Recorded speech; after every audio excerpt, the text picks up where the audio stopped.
Hello. Today's plant is a dwarf Madagascar palm, Pachypodium lamerei variety fiherense. Some places I've seen it as fiherensis, but when I got it, it was fiherense. When I bought this plant, it was about foot tall, so about that big in this pot. That was about 10 years ago. I actually got this plant at Home Depot, if you can believe it. And it's a really neat variety of the Madagascar palm. It's called the Dwarf Madagascar Palm because it stays smaller. First, it has this very interesting recurved leaf. You can see how the edges or the margin of that leaf are curved in. All the leaves have this curled in margin, and it's a little wavy. The normal species, regular Pachypodium lamerei, has longer leaves that are not wavy edged, and the leaves are not curled in. This particular plant also stays evergreen longer. It's native to the southern area of Madagascar, and in the southern hemisphere, the further south you go, the colder it gets. So it's native to the colder southern regions of Madagascar.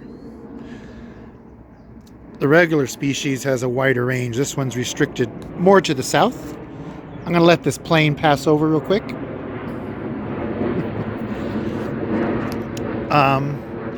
Other differences between this one and the normal Pachypodium lamerei. This variety branches and flowers much more frequently than the normal species.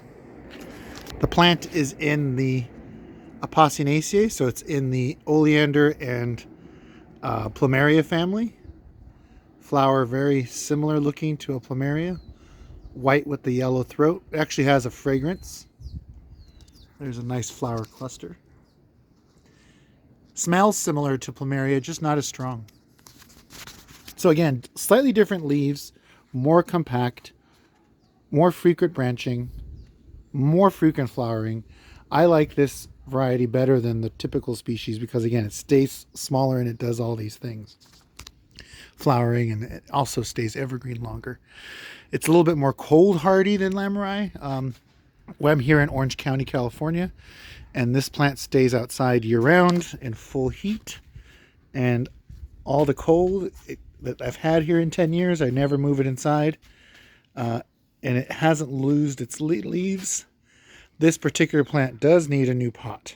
I will be repotting it right after this video, actually, into a much bigger pot. It's done great in the pot. Here in where I'm growing it, again, like I said, in Southern California in full sun all day long, it does require quite a bit of water in the growing season. So from about April to October, this guy gets water at least twice a week, a deep soaking twice a week. And again, it's in a little pot, not very big of a pot. And when it's real hot, I can even do 3 times a week. And I tend to fertilize this guy every time I water it, diluted fertilizer. Now, when I put it in a larger container, the container I'm going to put it in will be about 2 to 3 times this size.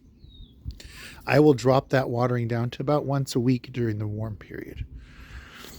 And that will be fine for this plant. The plant doesn't like moisture and fertilizer when it's hot.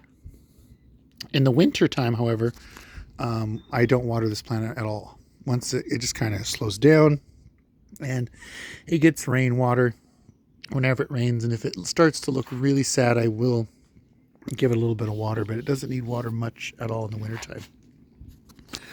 And again, this one does not lose its leaves for me. This one keeps all of its leaves pretty much year round. The old ones will turn, older yellow leaves will turn yellow and fall off. But unlike the other Pachypodium lamerei, all the leaves fall off and you have just like a cactus looking stem in the winter. This one keeps a few.